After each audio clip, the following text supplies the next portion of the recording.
From Castle Rexworth and the Rexworth Estates, I bid you good morning, good afternoon, good evening, whatever you are and whenever you are.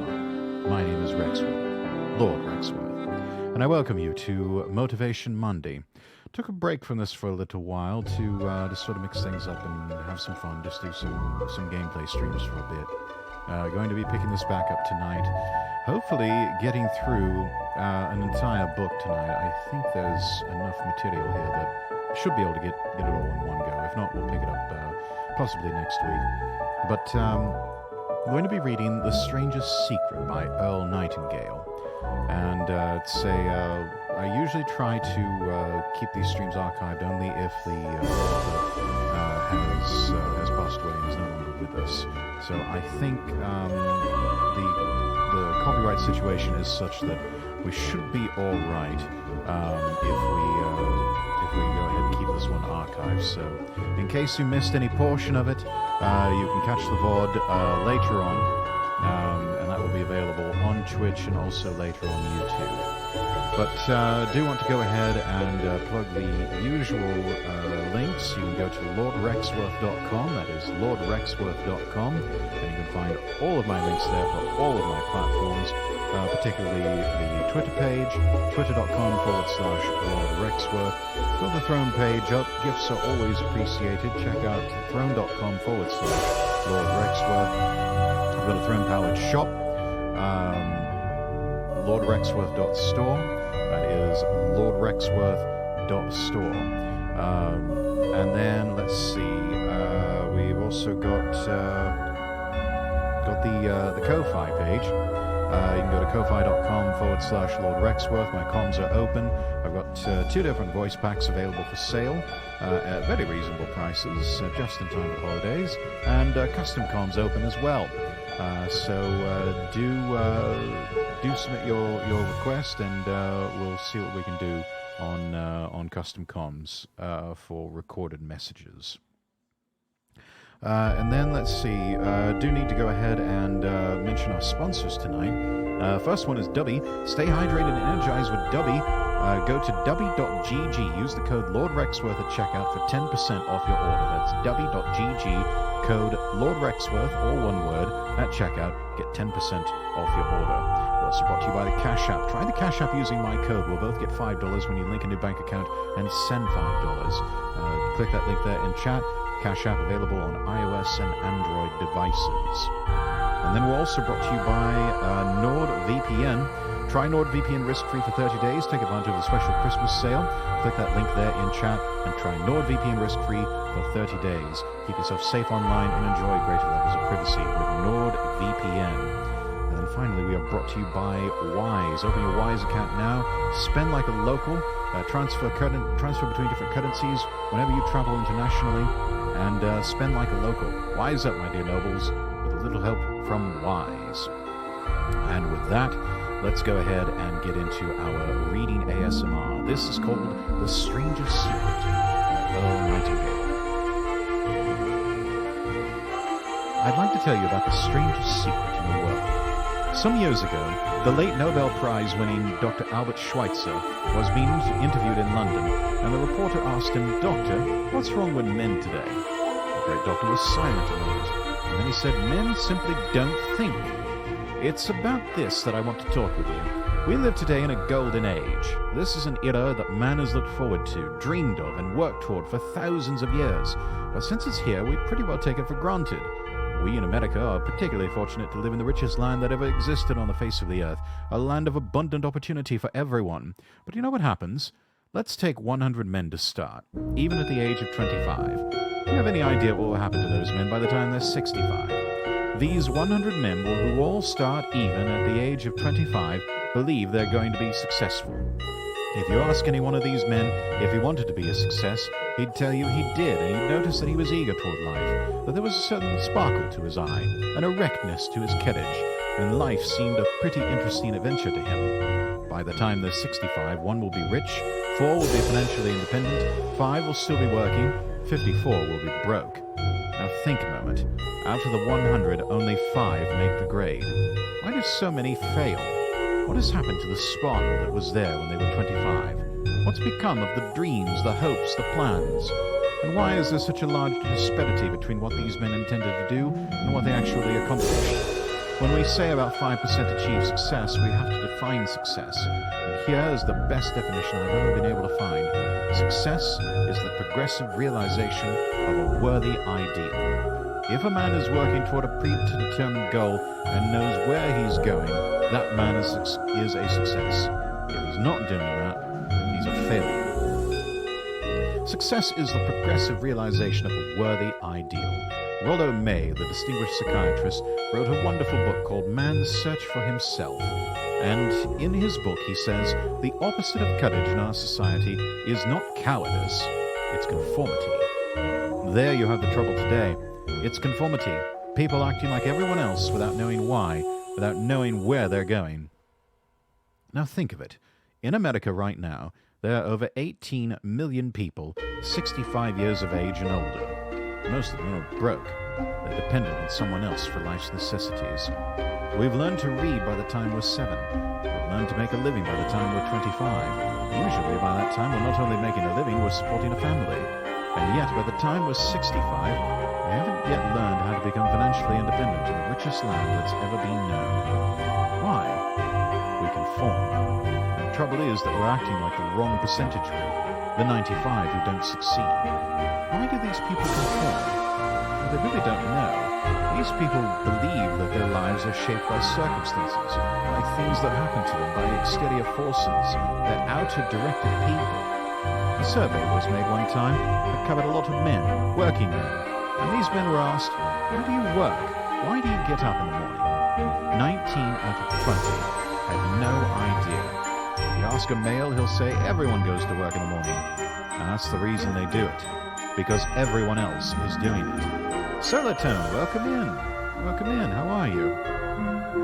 Now let's get back to our definition of success. Who succeeds? The only person who succeeds is the person who is progressively realizing a worthy ideal. He's the person who says, I'm going to become this, and begins to work toward that goal. I'll tell you who the successful people are. The success is the school teacher who's teaching school because that's what he or she wants to do. The success is the woman who's a wife and mother because she wanted to become a wife and mother and is doing a good job of it. The success is the man who runs the corner gas station because that was his dream. That's what he wanted to do. The success is the successful salesman who wants to become a top-notch salesman and build and grow with his organization. A success is anyone who is doing deliberately a predetermined job because that's what he decided to do deliberately. But only 1 out of 20 does that. That's why today there isn't any real competition unless we make it for ourselves. Instead of competing, all we have to do is create. You know, for 20 years, I looked for the key which would determine what would happen to a human being. Was there a key I wanted to know which would make the future a promise that we could foretell to a large extent? Was there a key that would guarantee a person's becoming successful if he only knew about it and knew how to use it? Well, there is such a key, and I found it. Have you ever wondered why so many work so hard and honestly without ever achieving anything in particular, and others don't seem to work hard and yet seem to get everything? They seem to have the magic touch. You've heard them say that about someone. Everything he touches turns to gold. Have you ever noticed that a man who becomes successful tends to continue to become successful? I just realized that I had my music turned up too loud. I am so sorry. On the other hand, have you noticed how a man who's a failure tends to continue to fail? Well, it's because of goals. Some of us have goals. Some don't. People with goals succeed because they know where they're going. It's that simple. Think of a ship leaving a harbor, and think of it with a complete voyage mapped out and planned. The captain and crew know exactly where it's going and how long it'll take. It has a definite goal. Now, 9,999 times out of 10,000, it will get to where it started out to get. Let's take another ship just like the first, only let's not put a crew on it or a captain at the helm. Let's give it no aiming, point, no goal, no destination. We just start the engines and let it go. I think you'll agree with me that if it gets out of the harbor at all, it'll either sink or wind up on some deserted beach, a derelict. It can't go anyplace because it has no destination and no guidance. And it's the same with a human being. Take a salesman, for example. There's no other person in the world today with the future of a good salesman. Selling is the world's highest paid profession if we're good at it, and if we know where we're going. Every company needs top-notch salesmen, and they reward those men. The sky's the limit for them. But how many can you find? Someone once said the human race is fixed, not to prevent the strong from winning, but to prevent the weak from losing. The American economy today can be likened to a convoy in a time of war. The entire economy is slowed down to protect its weakest link, just as the convoy had to go at the speed that would permit its slowest vessel to remain in formation. That's why it's so easy to make a living today. It takes no particular brains or talent to make a living to support a family today. We have a plateau of so-called security, if that's what a person's looking for. But we do have to decide how high above this plateau we want to aim. Now let's get back to the strangest secret in the world, the story that I wanted to tell you today. Why do men with goals succeed in life, and men without them fail? Well, let me tell you something which, if you really understand it, will alter your life immediately. If you understand completely what I'm going to tell you, from this moment on, your life will never be the same again. You will suddenly find that good luck seems to be attracted to you. The things you want just seem to fall in line, and from now on, you won't have the problems, the worries, the gnawing lump of anxiety that perhaps you've experienced before. Doubt, fear, well, they'll be things of the past. Here's the key to success and the key to failure. We become what we think about. Now let me say that again. We become what we think about. Throughout all history, the great wise men and teachers and philosophers and prophets have disagreed with one another on many different things. It is only on this one point that they are in complete and unanimous agreement. Let's know what Marcus Aurelius, the great Roman emperor, said. A man's life is what his thoughts make of it. Benjamin Disraeli said this: everything comes if a man will only wait. I brought myself by long meditation to the conviction that a human being with a subtle purpose must accomplish this, and that nothing can resist a will that will stake even existence for its fulfillment. Ralph Waldo Emerson said this: a man is what he thinks about all day long. William James said, the greatest discovery of my generation is that human beings can alter their lives by altering their attitudes of mind. He also said, we need only in cold blood act as if the thing in question were real, and it will become infallibly real by growing into such a connection with our life that it will become real. It'll become so knit with habit and emotion that our interest in it will be those which characterize belief. He also said, if you only care enough for a result, you will almost certainly attain it. If you wish to be rich, you will be rich. If you wish to be learned, you will be learned. If you wish to be good, you will be good. Only you must then really wish these things, and wish them exclusively, and not wish at the same time 100 other incompatible things just as strongly. Believe and succeed. In the Bible, you'll read in the Gospel of Mark, chapter 9, verse 23, if thou canst believe, all things are possible to him that believeth. My old friend Dr. Norman Vincent Peale put it this way: this is one of the greatest laws in the universe. Fervently do I wish I had discovered it as a very young man. It dawned upon me much later in life, and I have found it to be one of the greatest, if not my greatest discovery outside of my relationship to God. The great law, briefly and simply stated, is that if you think in negative terms, you will get negative results. If you think in positive terms, you will achieve positive results. That is the simple fact, he went on to say, which is at the basis of an astonishing law of prosperity and success. In 3 words, believe and succeed. William Shakespeare put it this way: our doubts are traitors, and make us lose the good we oft might win by fearing to attempt. George Bernard Shaw said, "People are always blaming their circumstances for what they are. I don't believe in circumstances. The people who get on in this world are the people who get up and look for the circumstances they want, and if they can't find them, make them." Hello, Lord Rexworth. I swear I've heard this advice somewhere, but I can't pinpoint it. Lol. Welcome, Action. Welcome, welcome. Yes, reading The Strangest Secret by Earl Nightingale. Well, that is pretty apparent, isn't it? Every person who discovered this for a while believed that he was the first one to work it out. We become what we think about. Oh, Action, thank you so much for the gift sub. A Dustpack, enjoy your gift sub. Thank you, Action. Thank you so much. Every person who discovered this for a while believed that he was the first one to work it out. We become what we think about. Now, it stands to reason that a person who's thinking about a concrete and worthwhile goal is going to reach it, because that's what he's thinking about. And we become what we think about. Conversely, the man who has no goal, who doesn't know where he's going, and whose thoughts must, therefore, be thoughts of confusion and anxiety and fear and worry, becomes what he thinks about. His life becomes one of frustration and fear and anxiety and worry. If he thinks about nothing, he becomes worried. Now, how does it work? Why do we become what we think about? Well, I'll tell you how it works as far as I know. Now, to do this, I want to tell you about a situation that parallels the human mind. As ye sow, so shall ye reap. Suppose a farmer has some land, and it's good, fertile land. Now, the land gives the farmer a choice. He may plant in that land whatever he chooses. The land doesn't care. It's up to the farmer to make the decision.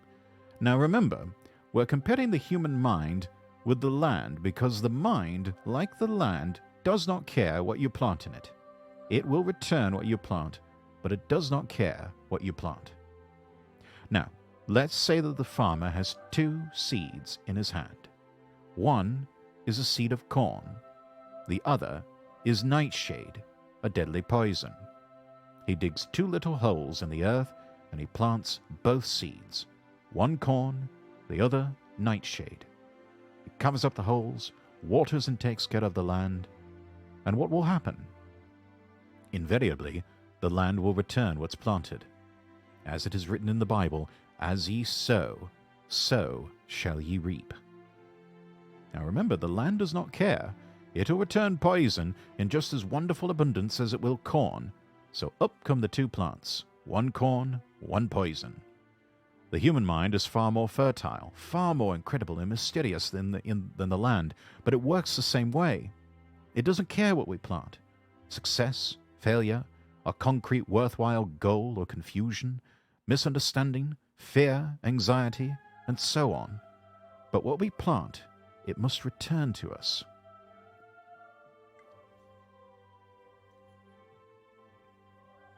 You see, the human mind is the last great unexplored continent on Earth.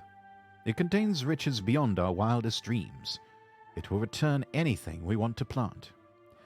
Now you might say, well, if that's true, why don't people use their minds more? Well, I think they figured out an answer to that one too. Our mind comes as standard equipment at birth. It's free. And things that are given to us for nothing we place little value on. Things that we pay money for, we value. The paradox is that exactly the reverse is true. Everything that's really worthwhile in life came to us free. Our minds, our souls, our bodies, our hopes, our dreams, our ambitions, our intelligence, our love of family and children and friends and country. All these priceless possessions are free. But the things that cost us money are actually very cheap and can be replaced at any time. A good man can be completely wiped out and make another fortune. He can do that several times. Even if our home burns down, we can rebuild it. But the things we got for nothing, we can never replace. The human mind is not used because we take it for granted. Familiarity breeds contempt. The mind can do any kind of job we assign to it, but generally speaking, we use it for little jobs instead of big ones. Universities have proven that most of us are operating at about 10% or less of our abilities. The human mind is the last great unexplored continent on Earth. So decide now, what is it you want? Plant a goal in your mind. It's the most important decision you'll ever make in your entire life. What is it that you want? Do you want to be an outstanding salesman? A better worker at your particular job? Do you want to go places in your company, in your community? Do you want to get rich? All you've got to do is plant that seed in your mind, care for it, work steadily toward your goal, and it will become a reality. It not only will, there's no way that it cannot. You see, that's a law like the laws of Sir Isaac Newton, the laws of gravity. If you get on top of a building and jump off, you'll always go down. You'll never go up. And it's the same with all the other laws of nature. They always work. They're inflexible. Think about your goal in a relaxed, positive way. Picture yourself in your mind's eye as having already achieved this goal. See yourself doing the things you will be doing when you've reached your goal. Ours has been called the phenobarbital age, the age of ulcers and nervous breakdowns and tranquilizers. At a time when medical research has raised us to a new plateau of good health and longevity, far too many of us worry ourselves into an early grave trying to cope with things in our own little personal ways without learning a few great laws that would take care of everything for us. These things we bring on ourselves through our habitual way of thinking. Every one of us is the sum total of his own thoughts. He is what he is because that's exactly where he really wants to be, whether he'll admit that or not. Each of us must live off the fruit of his thoughts in the future, because what you think today and tomorrow, next month and next year, will mold your life and determine your future. You are guided by your mind. I remember one time I was driving through eastern Arizona, and I saw one of those giant earth-moving machines roaring along the road at about 35 miles an hour, with what looked like 30 tons of dirt in it, a tremendous, incredible machine. There was a little man perched way up on top of the wheel with his hands guiding it. As I drove along, I was struck by the similarity of that machine to the human mind. Just suppose you're sitting at the controls of such a vast source of energy. Are you going to sit back and fold your arms and let it run itself into a ditch? Or are you going to keep both hands firmly on the wheel and control and direct this power to a specific, worthwhile purpose? It's up to you. You're in the driver's seat. You see, the very law that gives us success is a two-edged sword. We must control our thinking. The same rule that can lead a man to a life of success, wealth, happiness, and all the things he ever dreamed of for himself and his family, that very same law can lead him into the gutter. It's all in how he uses it, for good or for bad. That is the strangest secret in the world. Now, why do I say it's strange, and why do I call it a secret? Actually, it isn't a secret at all. It was first promulgated by some of the earliest wise men, and it appears again and again throughout the Bible. But very few people have learnt it or understand it. That's why it's strange, and why, for some equally strange reason, it virtually remains a secret.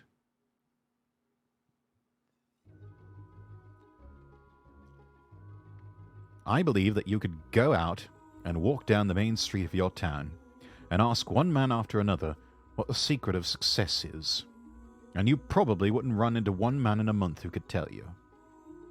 Now, this information is enormously valuable to us if we really understand it and apply it.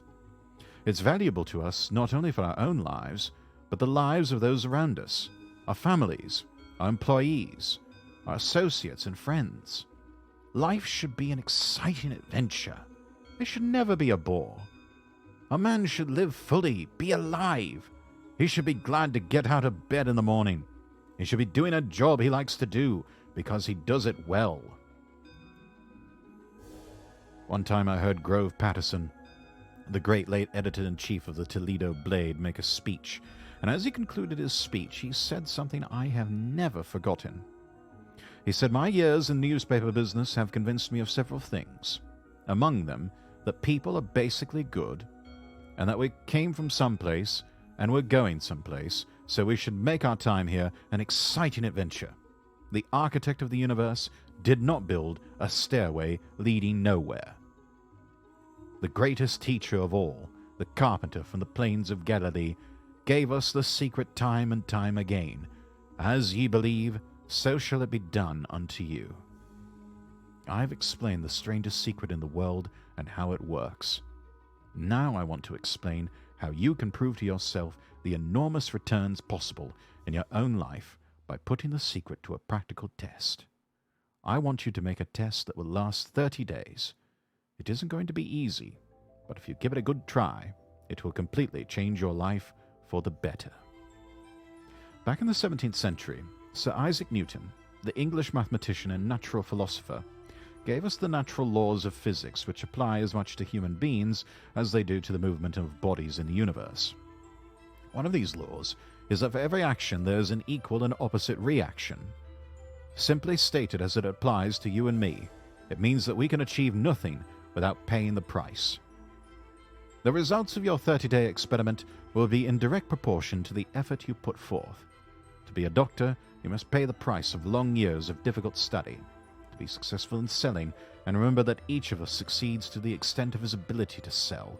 Selling our families on our ideas, selling education in schools, selling our children on the advantages of living the good and honest life, selling our associates and employees on the importance of being exceptional people, and of course, the profession of selling itself. To be successful in selling our way to the good life, we must be willing to pay the price.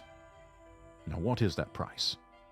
Well, it's many things. First, it's understanding emotionally as well as intellectually that we literally become what we think about, that we must control our thoughts if we are to control our lives.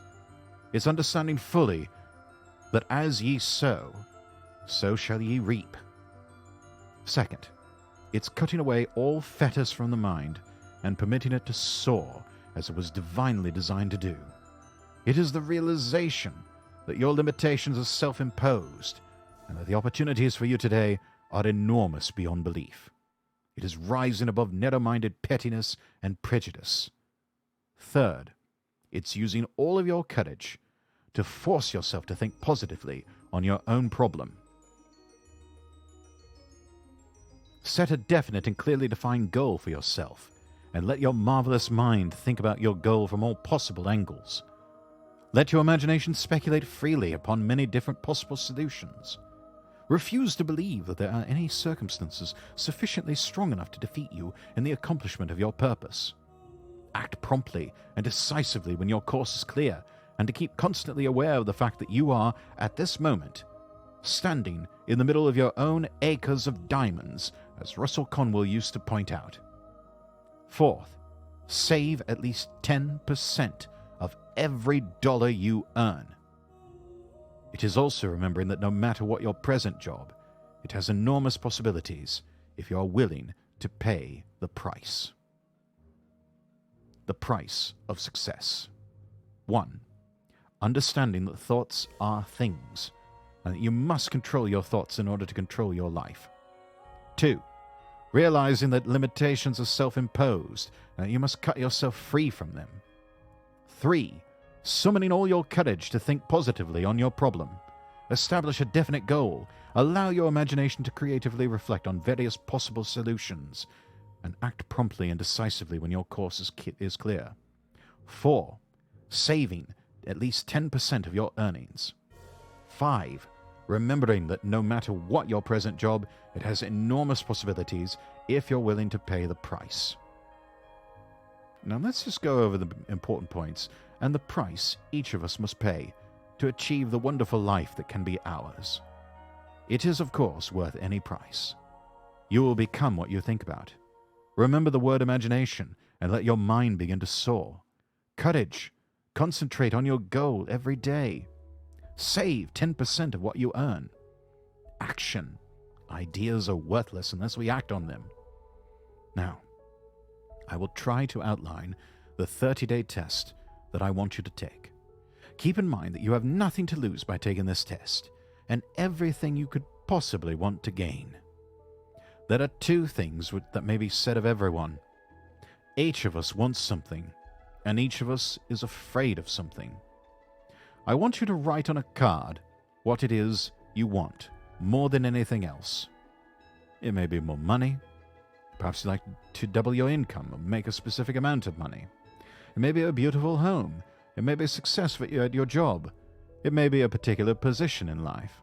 It could be a more harmonious family. Each of us wants something. Write down on your card specifically what it is that you want.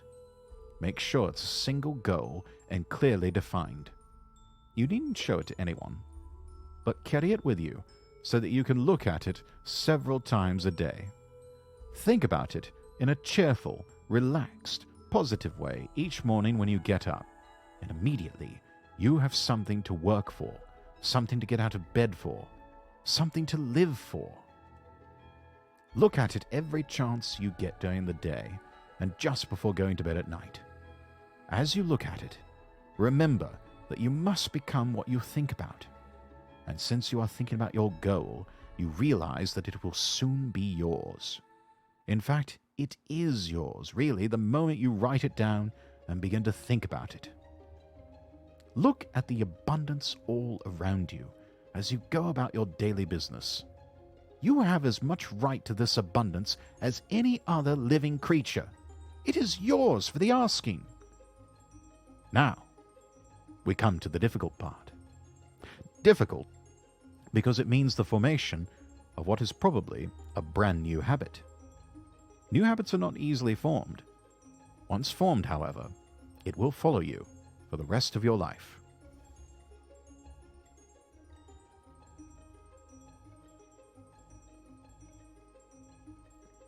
Stop thinking about what it is you fear. Each time a fearful or negative thought comes into your consciousness, replace it with a mental picture of your positive and worthwhile goal. There will come times when you'll feel like giving up. It is easier for a human being to think negatively than positively.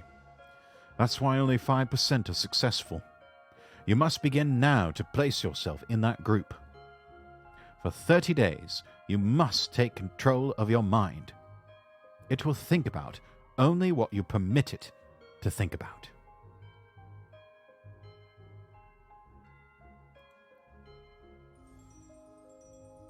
Each day for this 30-day test, do more than you have to do. In addition to maintaining a cheerful, positive outlook, give of yourself more than you've ever done before. Do this knowing that your returns in life must be in direct proportion to what you give. The moment you decide on a goal to work toward, you're immediately a successful person. You are then in that rare and successful category of people who know where they're going. Out of every 100 people, you belong to the top 5. Don't concern yourself too much with how you're going to achieve your goal. Leave that completely to a greater power than yourself. All you have to know is where you're going. The answers will come to you of their own accord and at the right time. Remember these words from the Sermon on the Mount, and remember them well. Keep them constantly before you this month of your test. Ask, and it shall be given you. Seek, and ye shall find. Knock, and it shall be opened unto you. For everyone that asketh receiveth, and he that seeketh findeth, and to him that knocketh it shall be opened. It's as marvelous and as simple as that. In fact, it's so simple that in our seemingly complicated world, it's difficult for an adult to understand that all they need is a purpose and faith. For 30 days, do your very best. If you're a salesman, go at it as you've never done before, not in a hectic fashion, but with the calm, cheerful assurance that time well spent will give you the abundance in return that you want.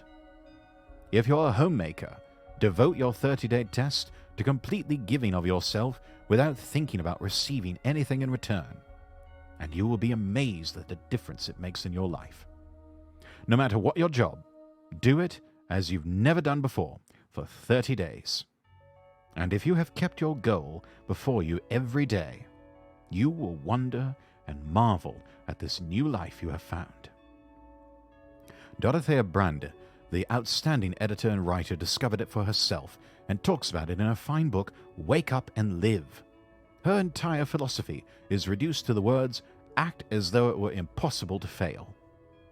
She made her own test with sincerity and faith, and her entire life was changed to one of overwhelming success. Now, you make your test for 30 full days. Don't start your test until you've made up your mind to stick with it. You see, by being persistent, you are demonstrating faith. Persistence is simply another word for faith. If you did not have faith, you would never persist. If you should fail during your first 30 days, by that I mean finding suddenly yourself overwhelmed by negative thoughts, you've got to start over again from that point and go 30 more days. Gradually, your new habit will form until you find yourself one of that wonderful minority to whom virtually nothing is impossible. And don't forget the card. It's vitally important as you begin this new way of living. On one side of the card, write your goal, whatever it may be. On the other side, write the words we've quoted from the Sermon on the Mount. Ask, and it shall be given you. Seek, and ye shall find. Knock, and it shall be opened unto you. 30 days, it doesn't sound like a long time until you actually start. Lol. Yes, exactly. At first it starts to seem like it's going to be a long time, but that's the funny thing about time. It tends to blow by faster than you realize. Nothing great was ever accomplished without inspiration. See that during these crucial first 30 days of your own inspiration. See that during these crucial first 30 days, your own inspiration is kept at a peak. Above all, don't worry. Worry brings fear, and fear is crippling. The only thing that can cause you to worry during your test is trying to do it all yourself. Know that all you have to do is hold your goal before you. Everything else will take care of itself. Remember also to keep calm and cheerful. Don't let petty things annoy you and get you off course. Now, since making this test is difficult, some will say, well, why should I bother? Well, look at the alternative. No one wants to be a failure. No one really wants to be a mediocre individual. No one wants a life constantly filled with worry and fear and frustration. Therefore, remember that you must reap that which you sow. If you sow negative thoughts, your life will be filled with negative things. If you sow positive thoughts, your life will be cheerful, successful, and positive.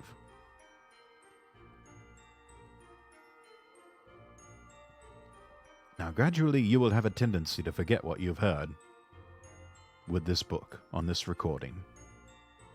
So play it often. Keep reminding yourself of what you must do to form this new habit. Gather your whole family round at regular intervals and listen to what's being said here. Most men will tell you that they want to make money without understanding the law. The only people who make money work in a mint. The rest of us must earn money. This is what causes those who keep looking for something for nothing, for a free ride, to fail in life. Sneaks into your castle and drinks all the eggnog. Welcome, Mimo. Take all the eggnog you like, have some brandy, have a little whiskey, maybe some wine. It's all here for everybody. I'll share. The only way to earn money is by providing people with services or products which are needed and useful. We exchange our time and our product or service for the other man's money. Therefore, the law is that our financial return will be in direct proportion to our service. Now, success is not the result of making money. Earning money is the result of success, and success is in direct proportion to our service. Most people have this law backward. They believe that you're successful if you earn a lot of money. The truth is that you can only earn money after you're successful. Lamau, that's going hard for a Monday. I mean, it's 5 o'clock somewhere. Might as well get the Christmas cheer started early, you know? It's like the story of the man who sat in front of the stove and said to it, "Give me heat, and then I'll add the wood." How many men and women do you know, or do you suppose there are today, who take the same attitude toward life? There are millions. We've got to put the fuel in before we can expect heat. Likewise, we've got to be of service first, before we can expect money. Don't concern yourself with the money. Be of service. Build, work, dream, create. Do this, and you will find there's no limit to the prosperity and abundance that will come to you. Prosperity is founded upon a law of mutual exchange. Any person who contributes to prosperity must prosper in turn himself. Sometimes the return will not come from those you serve, but it must come to you from some place because that's the law. For every action, there's an equal and opposite reaction. How does one drink 10 gallons of eggnog in one go? You don't know my love of eggnog, fam. My goodness. Mimo over here chugging the eggnog.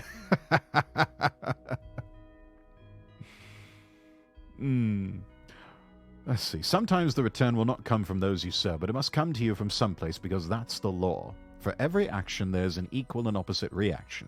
As you go daily through your 30-day test period, remember that your success will always be measured by the quality and quantity of service you render, and money is a yardstick for measuring this service. No man can get rich himself unless he enriches others. Now, there are no exceptions to a law. I need. You need, eh?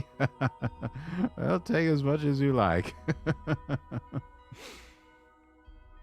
You can drive down any street in America, and from your car, estimate the service that's being rendered by the people living on that street. Have you ever thought of this yardstick before? It's interesting. Some, like ministers and priests and other devoted people, measure their returns in the realm of the spiritual, but again, their returns are equal to their service.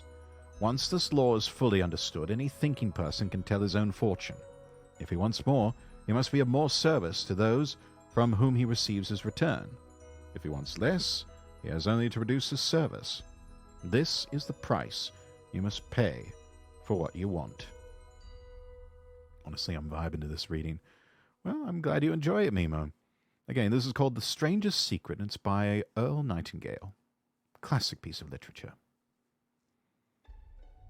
If you believe you can enrich yourself by deluding others, you can end only by deluding yourself. It may take some time, but just as surely as you breathe, you'll back what you put out. Don't ever make the mistake of thinking you can avert this. It's impossible. The prisons and the streets where the lonely walk are filled with people who tried to make new laws just for themselves. We may avoid the laws of man for a while, but there are greater laws that cannot be broken. An outstanding medical doctor recently pointed out 6 steps that will help you realize success. 1. Set yourself a definite goal. 2. Quit running yourself down. 3. Stop thinking of all the reasons why you cannot be successful, and instead think of all the reasons why you can. 4. Trace your attitudes back to your childhood and try to discover where you first got the idea that you could not be successful if that's the way you've been thinking. 5. Change the image you have of yourself by writing out a description of the person you would like to be. 6. Act the part of the successful person you have decided to become. The doctor who wrote those words is a noted West Coast psychiatrist, Dr. David Harold Fink. Do what the experts since the dawn of recorded history have said you must do. Pay the price by becoming the person you want to become. It's not nearly as difficult as living unsuccessfully.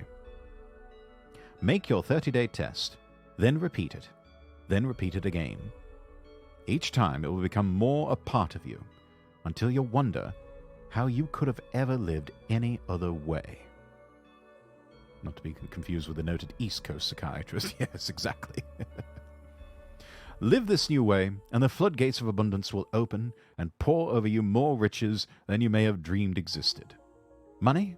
Yes, lots of it. But what's more important, you'll have peace. you'll be in that wonderful minority who lead calm, cheerful, successful lives. So start today. You have nothing to lose, but you have a whole life to win. Here now is Earl Nightingale's 30-day challenge. Nightingale's famous 30-day test has transformed the mindsets and lives of countless people across the globe, giving them phenomenal levels of financial and professional success, as well as the ultimate form of wealth, an abiding, deep-rooted joy of life. Now it's your turn to implement this life-changing challenge. In 30 days, you will discover more abundance than you could ever have imagined, likely monetary riches, but more importantly, emotional riches like serenity, satisfaction, and gratitude. While the test lasts only a month, it should be repeated again and again until it becomes a part of you.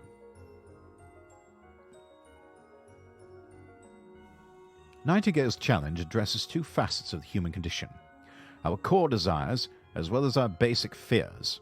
As he says, each of us wants something, and each of us is afraid of something.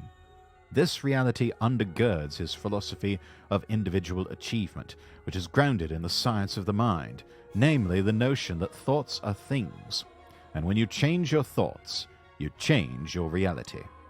Accordingly, the 30-day test recommends actions that will turn your innermost desire into a concrete goal and your nagging fears into a new productive habit. It involves two ongoing processes. 1. Goal making.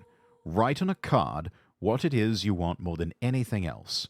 A single, clearly defined goal. On the other side, write the following lines from the Sermon on the Mount. From the Gospel of Matthew, chapter 7, verses 7 through 8. Ask, and it shall be given you. Seek, and ye shall find. Knock, and it shall be opened unto you. For everyone that asketh receiveth, and he that seeketh findeth, and to him that knocketh it shall be opened. Carry this card with you at all times, and periodically take it out and read both sides. Make sure to remain positive about your goal. As Nightingale instructs, think about it in a cheerful, relaxed way.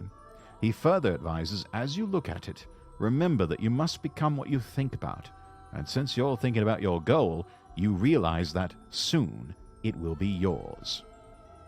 2. New habit formation. The second component of the test involves refraining from thinking about your fears, because the rule that you become what you think about applies just as much to negative thoughts as it does to positive ones. Nightingale instructs each time a fearful or negative thought comes into your consciousness, replace it with a mental picture of your positive, worthwhile goal. These two activities, remaining focused on your most desired goal and not succumbing to intrusive negative thoughts, are inherently intertwined. The idea is to remain a cheerful, relaxed, positive outlook on life, while intensively pursuing your dreams. Doing so will not only ensure that you reach your goals, it will also guarantee your enjoyment of the process, because as Nightingale repeatedly emphasizes throughout his work, having goals are what give life meaning. His first rule of living is that a human being must have something worthwhile toward which he's working. Without that, everything else, even the most remarkable achievements and all the trappings of worldly success, tend to turn sour. Nightingale adds, the moment you decide on a goal to work toward, you're immediately a successful person. For him, the journey of pursuing your goals is just as important, if not more important, than the attainment of them. And riches can be found in both the process and the product. In addition to maintaining a cheerful, positive outlook while reflecting on and taking action to reach your goal, Nightingale recommends giving of yourself more than you've ever done before. Work harder at your job than you ever have. Take on extra tasks with a positive attitude. Do your regular duties with a keener eye for detail and commitment to excellence than usual. Add value before expecting returns to manifest, and value will be added unto you. The law of giving and receiving, of sowing and reaping, ensures that you will receive in equal measure that which you contribute. Poison for poison, or bounty for bounty. Failure for toxic, negative thoughts, or success for positive, peaceful thoughts. In other words, emit thoughts with positive frequencies that will yield a generous harvest of riches. What are your goals, Rex? One of my goals in particular is to be able to do this full-time, to be a full-time content creator. I think that should be a rather nice way to make a living. I find, especially now, that this is one of the things in my life that really brings me a lot of joy. I really enjoy this. It is very reminiscent of my days in radio, where the act of broadcasting itself, that was quite fun. I did not enjoy the low pay. I didn't necessarily enjoy the hours. I did not enjoy the lack of job security, things of that nature, but I really loved being on the air and just broadcasting. And in the same way, I enjoy VTubing. I like that there's a visual element here, and yet it feels so familiar. It feels like radio. There's just an added visual element. So in a way, we're doing television. I finally made that move to television in a way that I always sort of wanted to do. But now I'm able to do it on my terms. And I should like to do so and be able to make my living off of it. That's one of my goals, anyway. Other goals would be to travel more. I should like to go back to Japan. I should like to go back home to the UK. To see London, to see the north of England. To see the Scottish Highlands where my ancestors once ruled and dwelt. I should like to see Europe. Perhaps visit some of my friends and genmates, and all of us hang out together.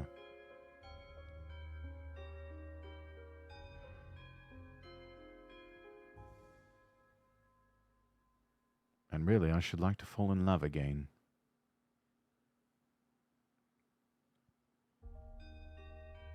I should like to heal from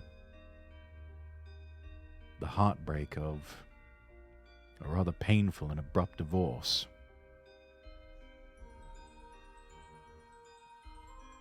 I should like my heart and my mind to heal again.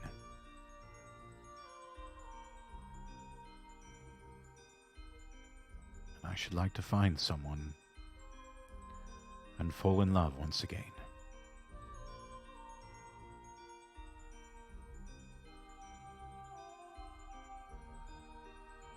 So, I suppose it all boils down to a comfortable living,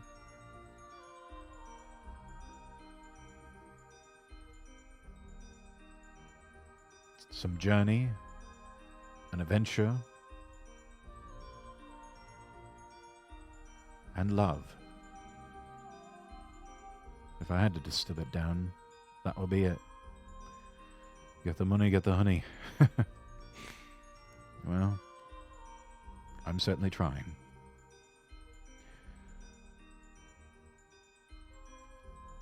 Let's see, where was I? Oh, yes.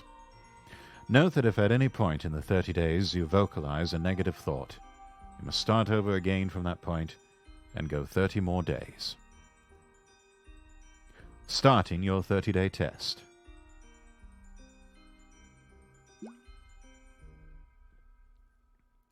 Sorry about the strange noise, chat. That was my bottle of Topo Chico.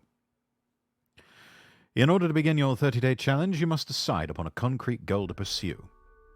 Nightingale recommends that you choose only one to focus on for this particular test, so you'll have to identify your most desired objective.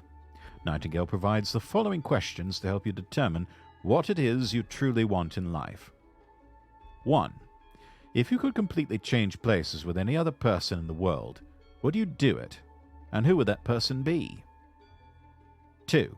If you could work at any job, would that work be different from the work you're doing now? 3. If you could live in any part of the country, would you move from where you're now living?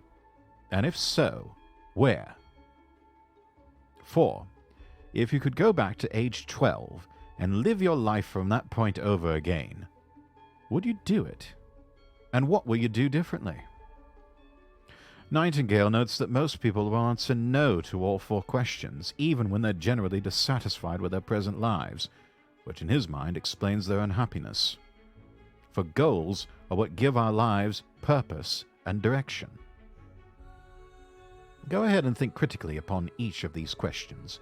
Journal about your responses, exploring not only the who, what, where, and how questions implied in prompts 1 through 4, but also the whys. 1.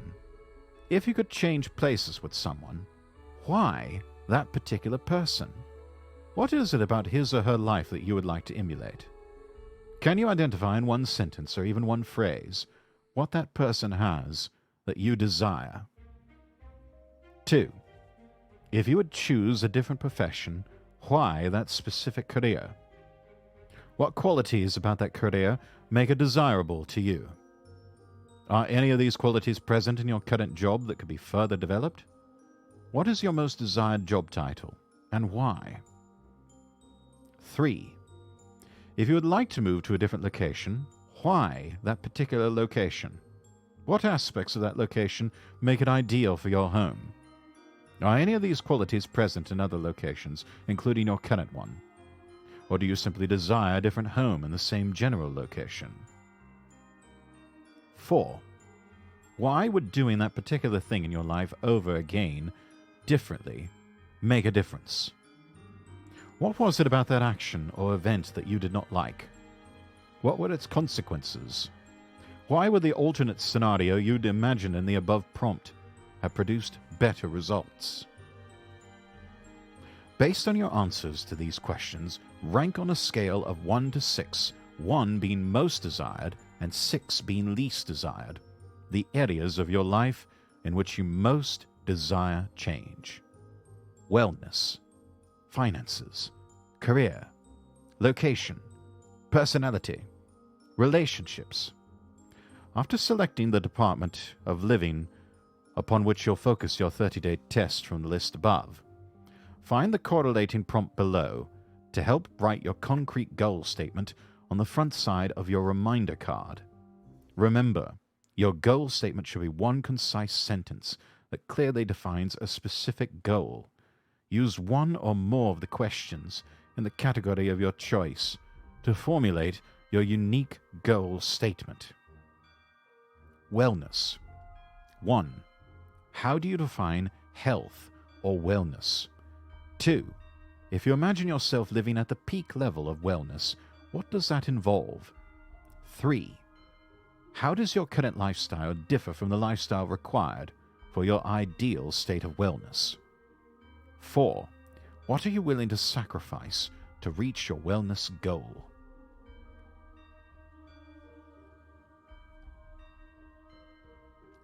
Sample goal statements.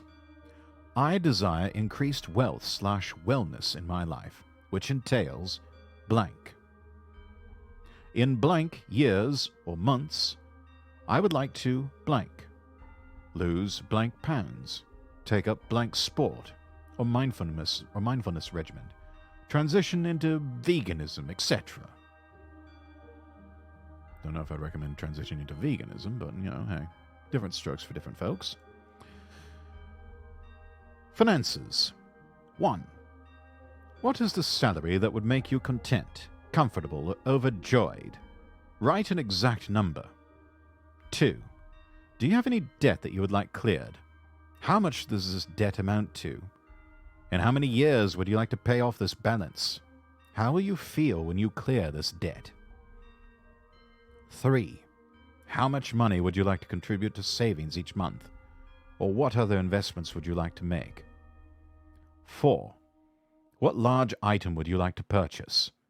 How much is required for you to purchase this item? 5.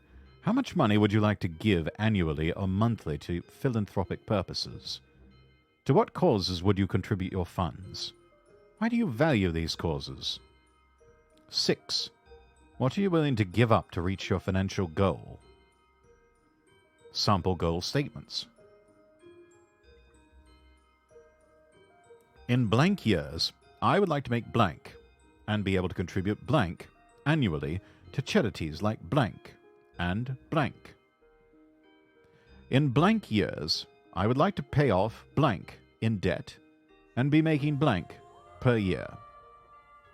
I will forego blank miscellaneous expense in order to save an extra blank per month. I will save blank each month in order to buy blank in blank years or months. Career. 1. What is your dream job and why? Include the specific job title in your description. 2. Is there a different role in your current company that you would rather have? If so, what? Write the specific job title. 3. Do you desire to start your own business? If so, what kind? Why do you value entrepreneurship? 4.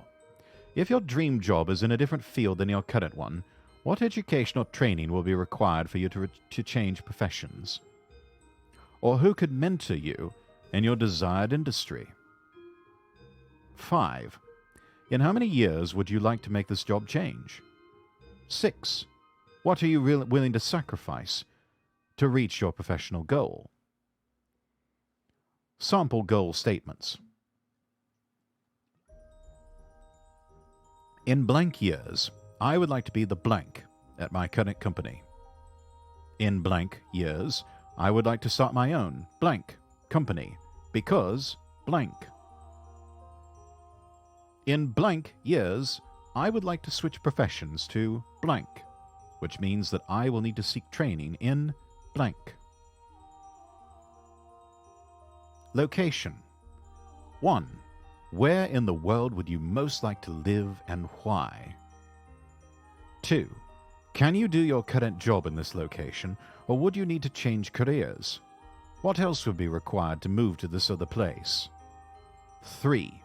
In what type of home would you most like to live? Describe the specific home type: Cape Cod, colonial, craftsman, etc. 2-story, ranch, split level, etc. Brick, stucco, etc. in as much detail as possible. 4. What are you willing to give up to live in this location? Sample goal statements. In blank years or months, I would like to live in blank. In blank years or months, I will move to a blank style house in blank location. Personality. 1. What are the qualities in other people that I most like? Which of these qualities could I do better to cultivate? 2. What personality characteristics would most lend themselves to a happier, more cheerful, more relaxed life? 3.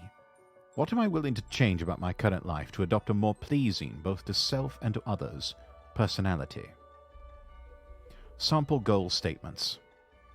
I intend to become a better version of myself, which involves cultivating the following personality characteristics.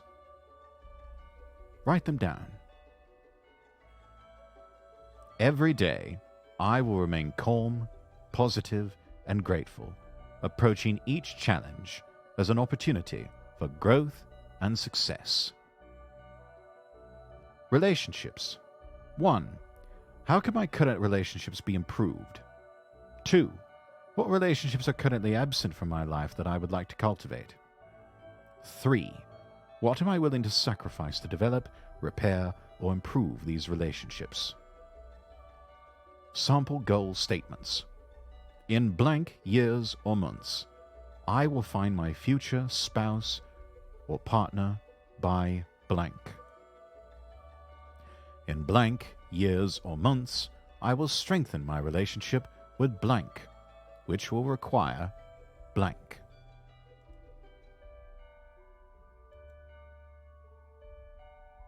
And that brings us to the end of The Strangest Secret by Earl Nightingale. Wow. Got that done in just over an hour. Not bad. Not bad at all. Right. Good question from Mimo. And I put the question to all of you in chat if you feel like shedding. Bravo. Thank you, Mimo. What are your goals? Those of you who are in chat. What goals do you have for your life? And what sort of questions are you formulating, at least in your mind, around what was discussed here in the book?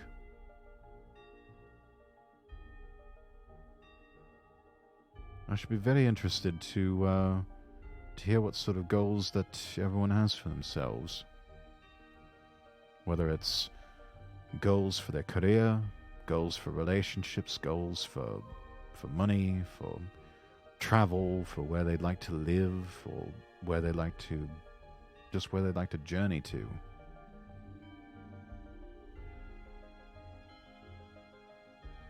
I'd be very interested to hear what sort of goals that you have for yourself, especially as we start to approach the end of the year and everybody is sort of customary to start writing out New Year's resolutions, as it were. I took a gap year to pursue VTubing, which just is coming to a close. My goal is to land a new job that picks up where I left off in my software career. Today I had my first interview and got advanced to the second round. That's fantastic, Mimo. That's fantastic. So a software engineer by trade, or perhaps somebody who knows a thing or two about coding. That's wonderful. That's really wonderful.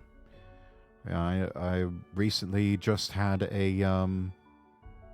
recently started a new job myself, doing a lot of the same things I was doing before, but just for a bigger company and with bigger clients, and making about the same money as I was making before. But the workload has. I was fully expecting to be kind of out of the frying pan and into the fire, but it's actually they're easing me into it, and everyone's been really kind, and the people that I'm working with have been incredibly patient, because the particular documents and agreements that they are working with, I have not worked with those specifically, but I do have a general idea of how to approach them. It's just a matter of knowing what edits to make and what sort of red lines to put in. So it's a good job. The commute is longer now, but that's all right. It's kind of cool to come into a high rise in a big city and just have these fantastic views all around you, and you can't help but get a little inspired by it. Yes, taught myself a few years ago and worked myself into the trade. Well, that's fantastic, Mimo. I actually may need to pick your brain on a few things, because honestly, when I was wandering the wilderness of unemployment, I was giving some serious thought to a career change towards software, towards coding and things of that nature. So I think might still need to pick your brain on it. Never hurts to have a few extra skills in your belt to turn to just in case. Glad it's been going so well for you. Yeah, it's off to a good start, and it is I think part of the healing process with everything that happened to me, and just sort of rebuilding my life. I will admit I am still a little nervous, but that seems to be fading each day. And I'm never really alone with all of this. I know that I've got loving, supporting family. I've got all of you, my dear friends and nobles.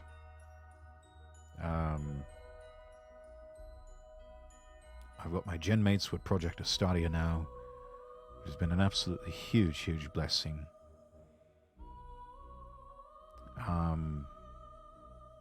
I really have not been alone with this, and of course, I also have my faith in God, and a hope and belief that in the end everything will be all right. Much like what we read here with this book by Earl Nightingale, The Strangest Secret. All things are possible to those who believe.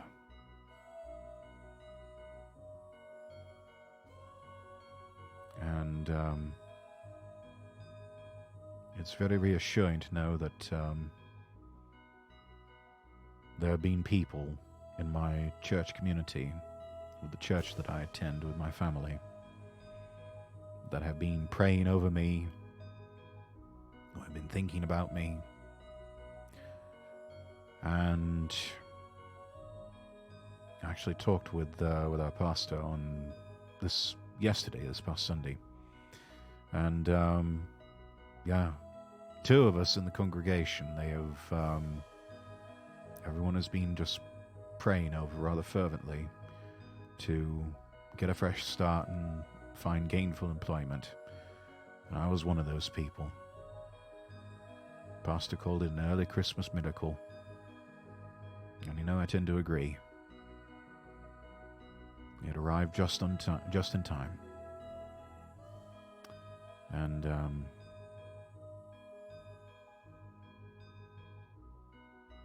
yeah.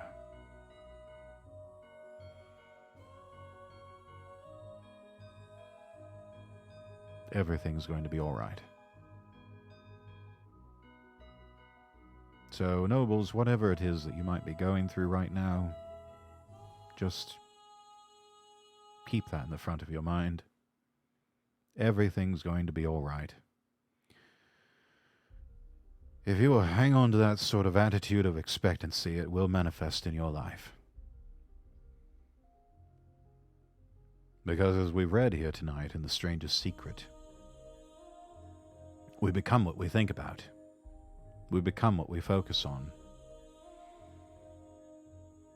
And I think that's the reason behind the 30-day challenge. You know, it takes that long often to start building new habits. And so much of our success is a product of the habits that we build up for ourselves.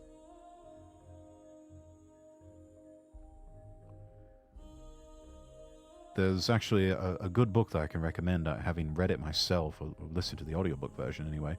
It's called Atomic Habits. And that's what it's all about, is about building new habits for yourself, teaching you how to build new habits for your life. And it, unsurprisingly enough, it does follow something similar to what Earl Nightingale wrote about so long ago with a 30-day challenge. And sometimes, yeah, we're going to fall off the wagon. We're going to let something slip. Don't beat yourself up over that. You're human. You're allowed to be human. And you're allowed to make mistakes. So, stop trying to lash yourself over every little thing you're doing wrong. It's time to forgive yourself and learn to love yourself. And part of learning to love yourself is building better habits for yourself and taking active control over your thought life.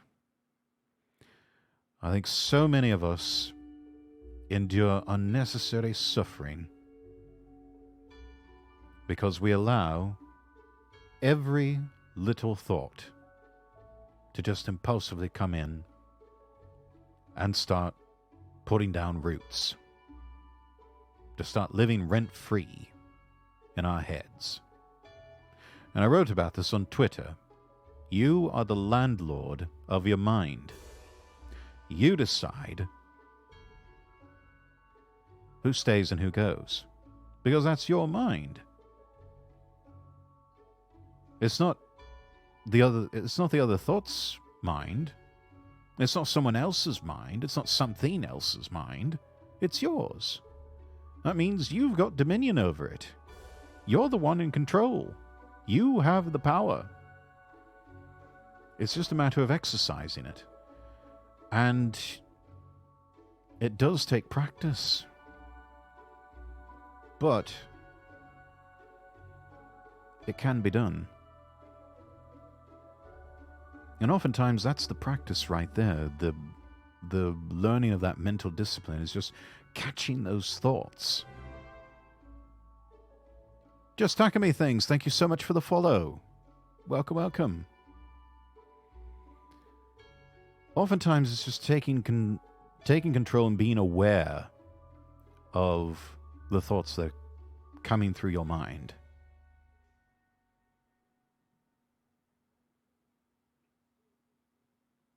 Just being conscious of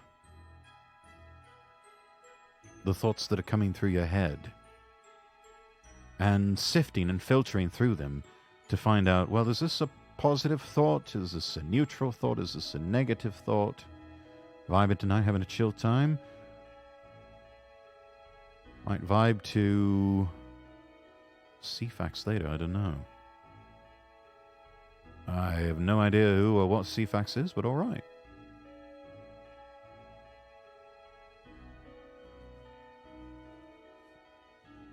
BBC's old teletext service. Oh, I see.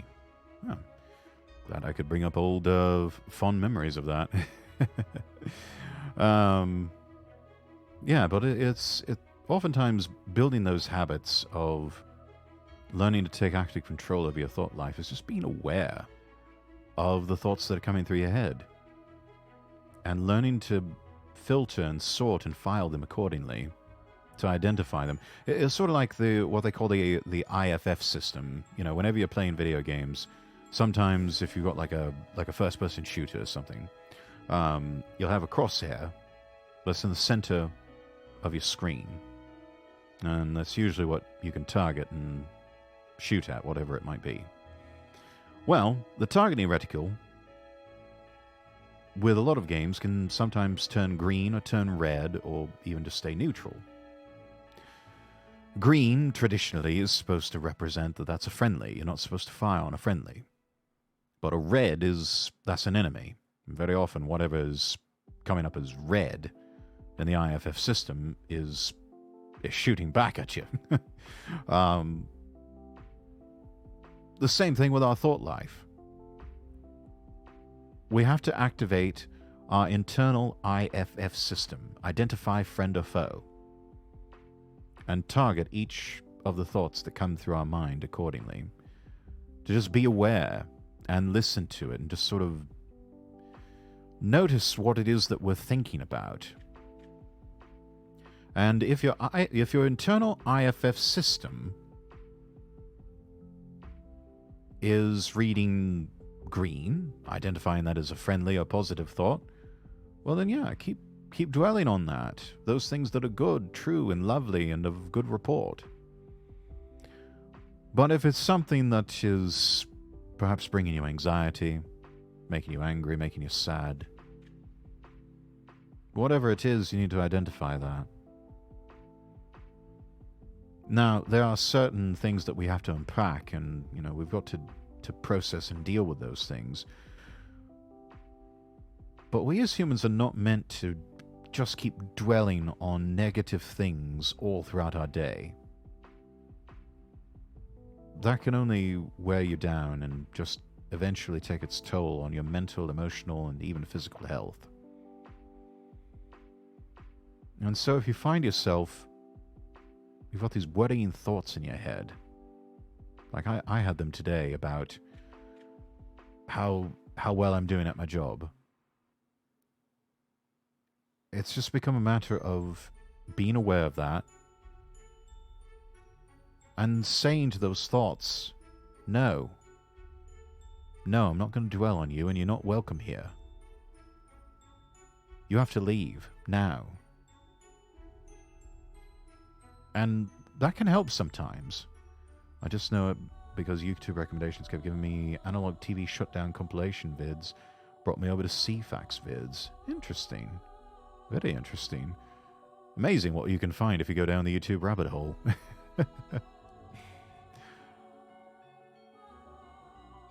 But yeah, oh, where was I? Oh, right. You can actually speak directly to those thoughts that come into your head. That's your domain. And whatever comes into your domain, it has to obey you. It's got no choice. So those negative thoughts, those worries, those anxieties, very often we have a tendency to just overblow those and just give them more importance than they really have. And oftentimes the worst just never really happens.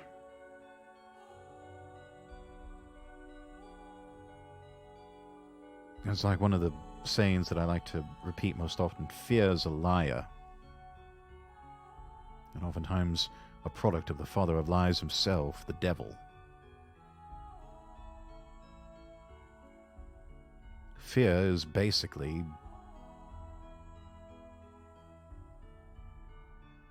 a deception of the ungodly. So, when those thoughts come in to your mind, and they will, or they'll try,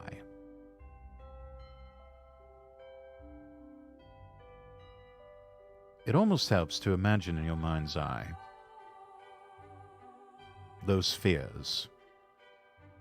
Maybe even give them some sort of personification or something. And just imagine yourself turning to those thoughts and addressing them directly and saying, "You are not welcome here. You're not welcome in my mind. I'm not going to focus on you. I am going to focus on the opposite of you. I'm going to focus on other things that are positive and lovely and true and of good report."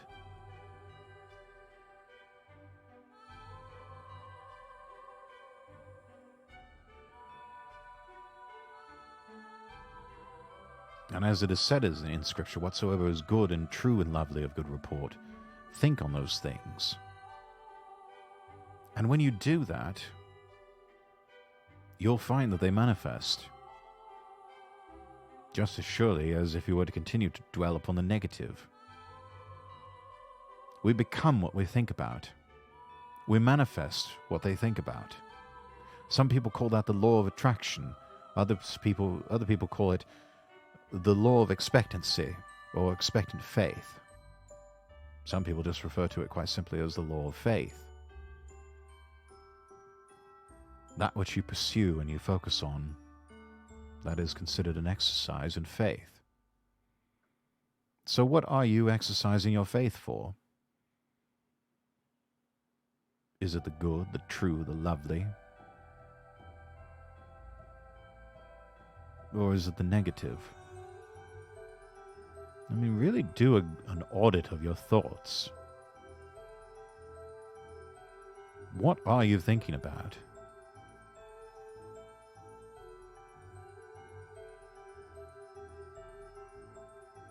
What do you focus on throughout the day?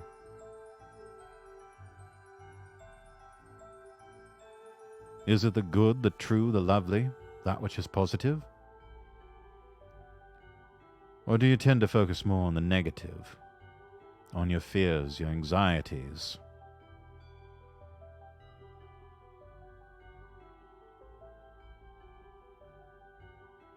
If you're not getting the results you want,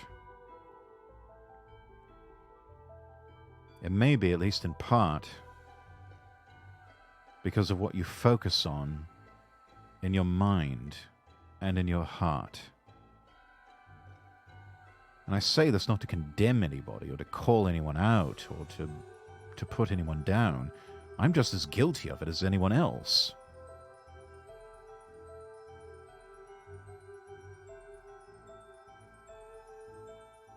But But we have to recognize where we're going wrong and adjust course. And do so without condemning ourselves, without constantly lashing ourselves and beating ourselves up over it. We all make mistakes. All of us are human. We all zig when we should have zagged. We turn left when we should have turned right.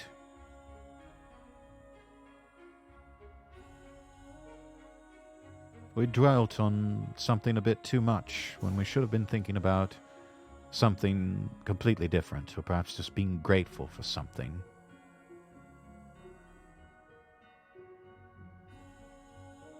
And that may be the key. If you find yourself focusing on anxieties and worry and, just dwelling on those things and just fear-based thoughts, perhaps it's time to grab yourself a pad and paper, a pad and a pen, or even just make a note on your phone or on your computer, or on your tablet, wherever you like to write.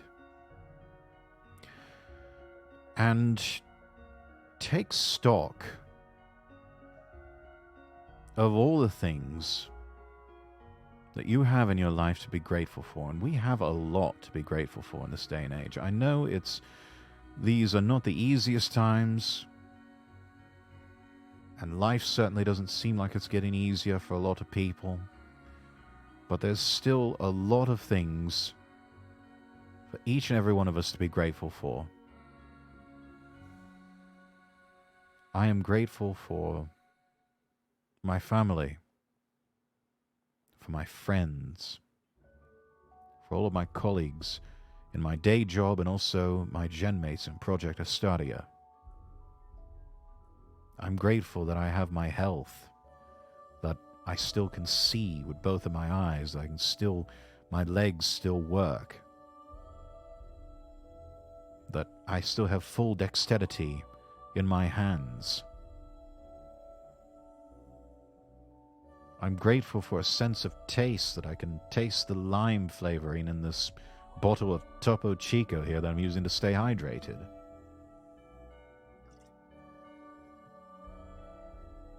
I'm grateful that I'm able to sit and stand throughout my day, which is good for my health. To climb stairs, to get up and down flights of stairs, to access the parking garage at my office. I'm grateful that I have a car that still works, that I can use to drive to and from work or to appointments or to whatever I need. I'm grateful that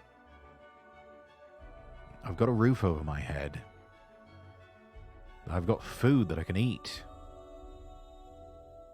that I've got hydration that I can drink, and maybe even the occasional adult beverage for libations. I'm grateful that I still have a sound mind, that I have a job, I'm actually getting paid decent money.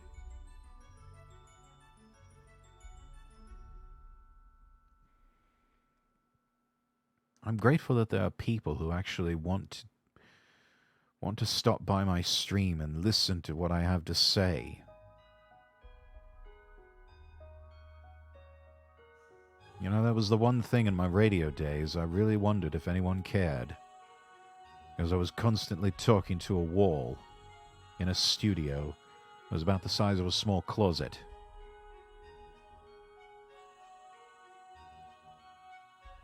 I really wondered if anyone was listening or if anyone cared. That's one thing I really love about streaming, is I can talk to all of you directly and you can let me know.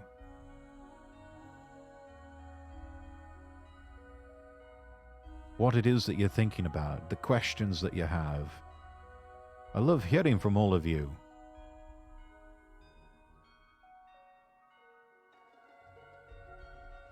I can see that there are people who are interested and that are watching and listening now. Even now.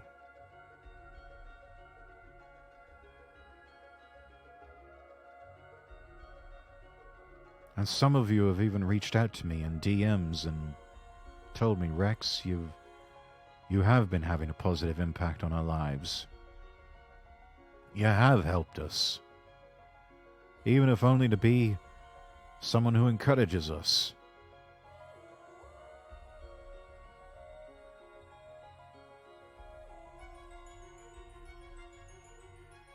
You know, my part of the design for my VTuber model was Sir Roger Moore's portrayal of Simon Templar.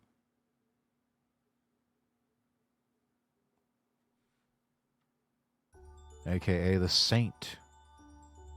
I've actually been called that by some people. I even got the halo.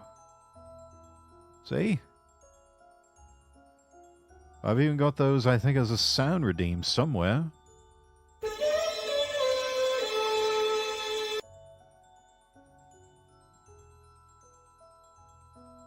Someone actually told me that one time. They said, Rex, you're a saint. I don't know about that, but it was awfully kind of them to say that. Deeply flattering.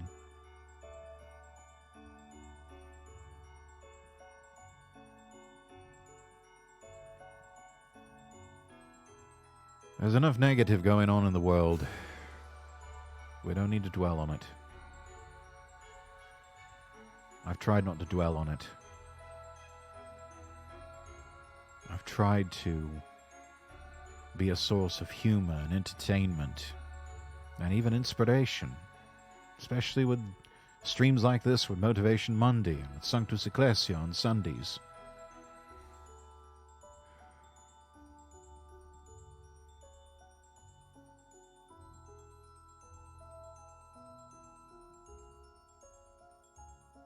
I feel I should apologize for not keeping up with them like I have, but I don't know, I needed to take a break and then come back to them.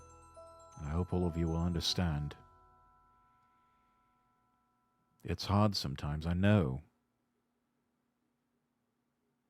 It can be very difficult sometimes to keep a positive attitude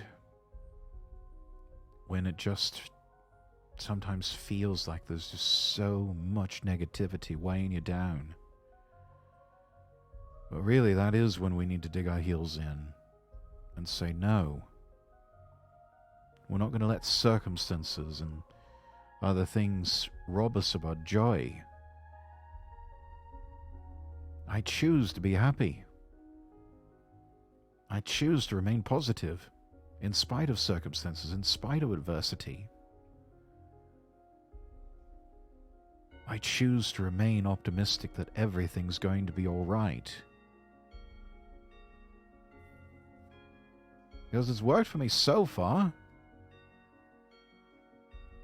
Has my life been perfect? No. No one's life is. There are setbacks and challenges in every life.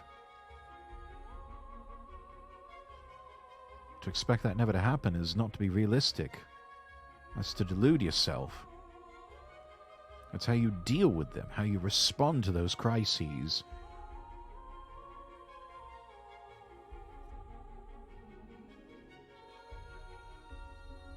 That's what makes the difference.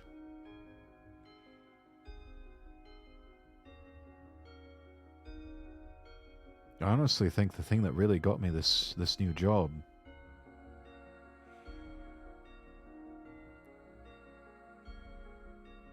the person who was interviewing me asked me, "What's not on the resume, Rex?" What should I know about you that's not on a piece of paper here?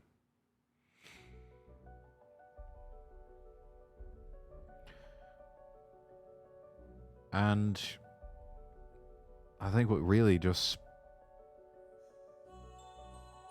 kind of put me over the top there was I told him, you want me in a crisis.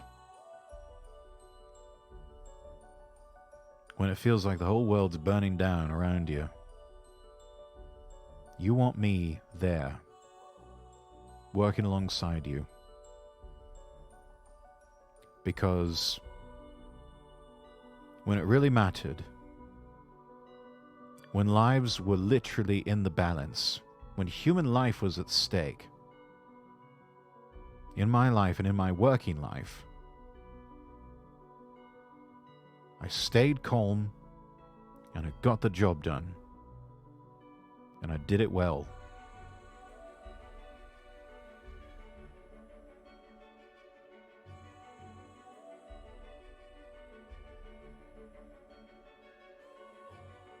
And I've had to do that several times in my life.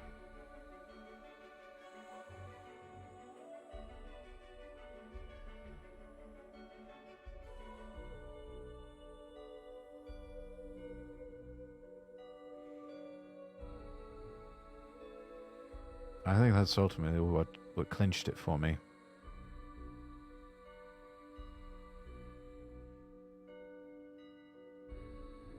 Was being able to confidently answer the question that wasn't asked, but I answered it anyway. How do you respond to a crisis? I stay calm. I do the job, and I do it well. Because if I don't, who will? If not me, who? If not now, when? And perhaps to bring this full circle,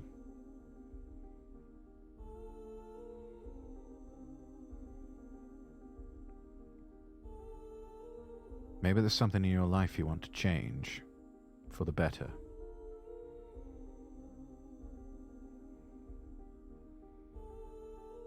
And you're hearing all this, but you're thinking, Rex, it's so hard. I've tried before and it didn't quite work out. I know it sounds glib, but please, try again. Whatever it is, try again.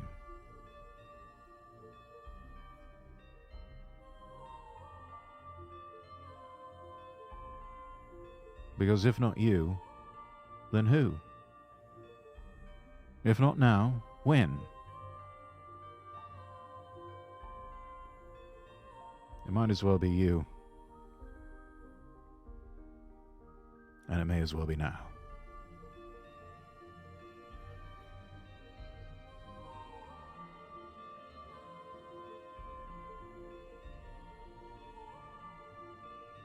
And you can't win if you don't try. Exactly, action.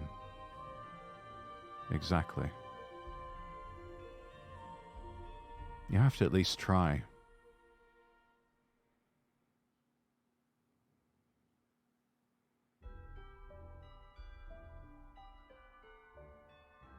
There's really not much to lose from trying, if anything at all.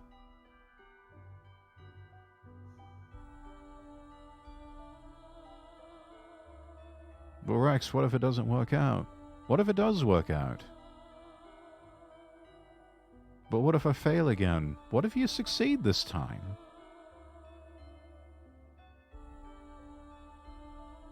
Or what if you perhaps learn something? You know, say the worst case scenario does happen and you do fail. What can you learn from the failure so that you can apply it for when you try again? Lorelei Chow, welcome, welcome.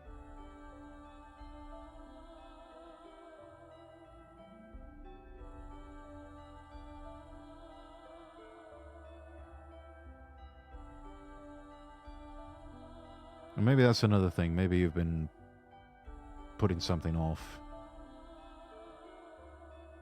Not finishing something that you started a long time ago. Ben Franklin once said that when inventing the light bulb after 1,000 tries, he said, I just found 1,000 ways it didn't work. Was that Ben Franklin? Was that Or was that Thomas Edison? I think that was Edison.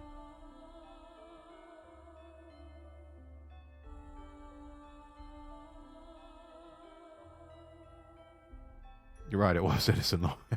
That's what I figured. Ben Franklin, he was... He did get a charge out of a kite, if I remember correctly, yeah. I was like, no worries, no worries. Ben Franklin got the shock of his life, I believe, but it was Edison who harnessed that and figured out how to make the light bulb. But he just found 1,000 ways before that that didn't work. But each of those 1,000 times, he took something from it. He learned from it. And he kept reapplying and reapplying and reapplying until finally he hit on it. And got the light bulb out of it.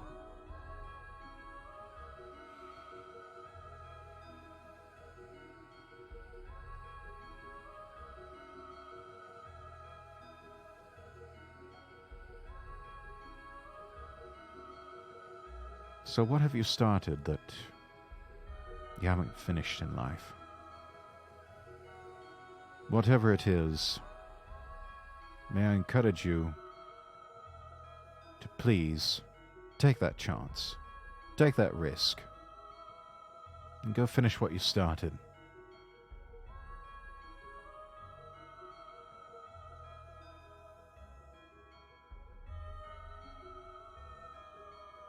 Whatever it is, don't live your life full of regret wondering what could have been. Finish what you started.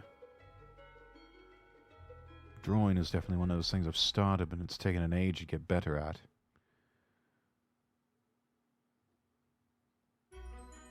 Only through practice, my friend. Practice, working on technique, learning from others.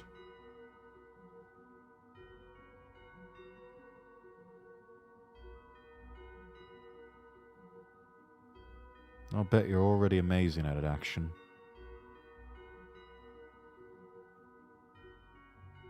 Certainly a whole hell of a lot better than I am. I'm lucky if I can draw a stick figure.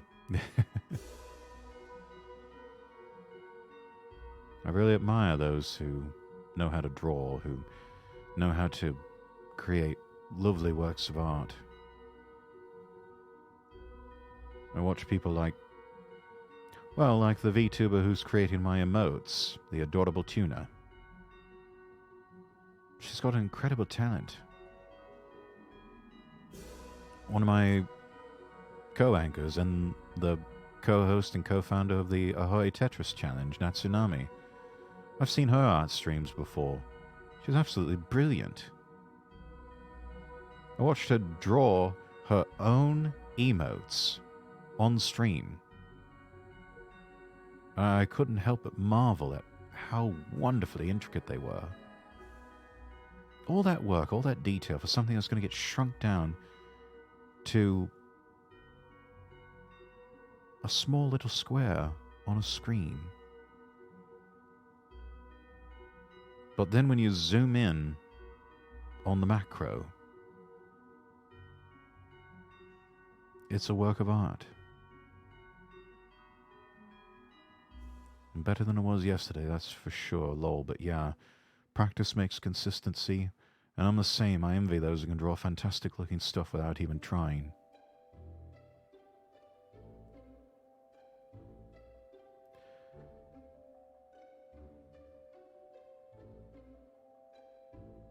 Yeah, there are people that it comes so effortlessly to them. And then there are those who make it look easy, but really they're having to give it everything they got. But that's good. It means they're devoting 100% of themselves to that particular thing.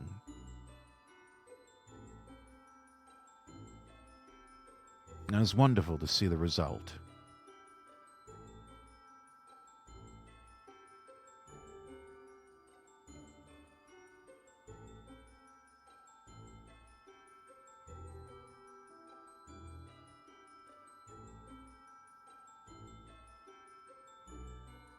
One thing in particular that I'm working on, talk of finishing things that I started. When I've graduated from uni and got my undergrad degree, I had considered going overseas and becoming an English teacher. I didn't do it because I ultimately chose to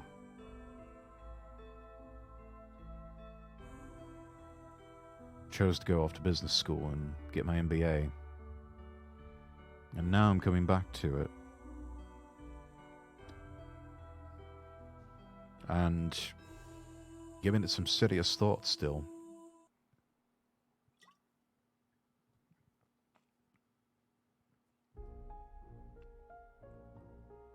Because the idea of teaching English overseas somewhere does sound quite lovely. As someone who was studying to be a teacher, you may have dodged a bullet, all things considered. Maybe so. I know it's not easy, and, you know, teachers, anywhere you go in the world, they don't really make a lot of money. I certainly wouldn't be making anywhere near what I'm making now. But once I have the certification, I mean, there's nothing stopping me from doing something virtually on the side. Make a little extra money. Nothing wrong with that. That's always an option. Teaching's the easy part. It's dealing with the administration and paperwork that's the task. Yes, having worked in government as a civil servant before, I'm quite familiar with the dreaded Sir Humphrey Applebys of the world.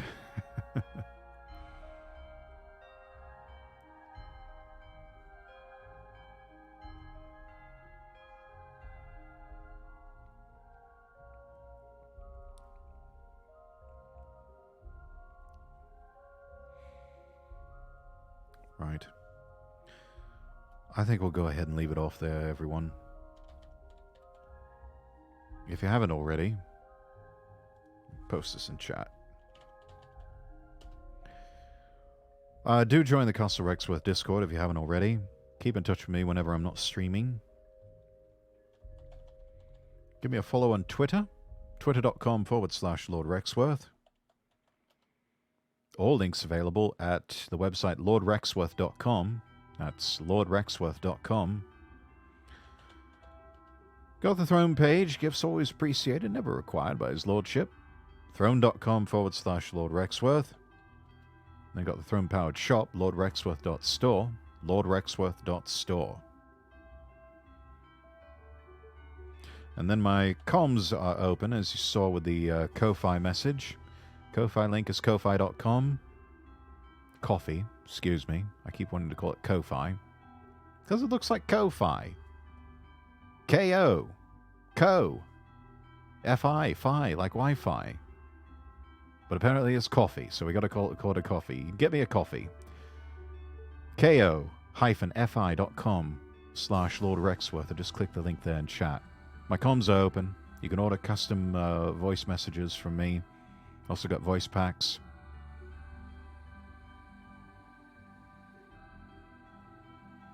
Just in time for the holidays.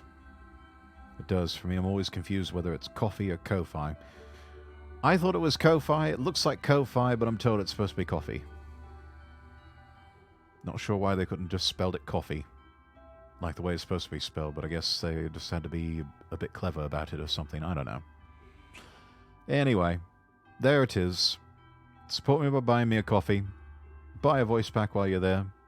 Maybe commission me to say something for you. Whether it's something you just want to keep as a recording on your phone. Maybe you want this to be a voicemail message or something.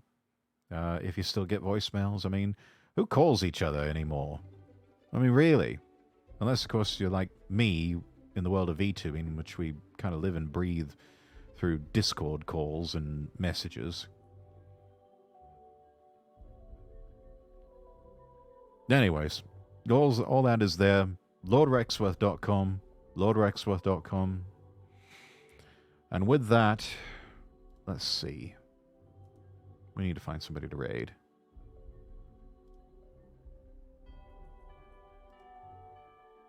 Let's see who's online.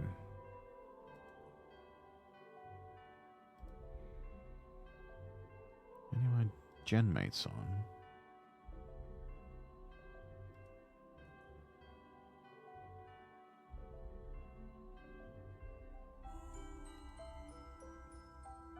Oh! Pink Zombies on. Playing Black Mesa. Yeah, that's exactly what we're going to do.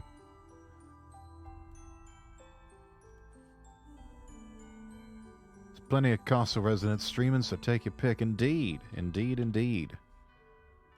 Right. Pink Zombie ate you. Alright, everybody. Raid has been created. Let's get that copy post up and ready. Here we go. Righto. Let's go raid, everybody. Let's see. Am I streaming tomorrow? Yes. I'll see everybody tomorrow, 8 p.m. Eastern for Hitman World of Assassination. We'll take on a new contract. I'm Lord Rexworth, and I wish you all the best. And God bless.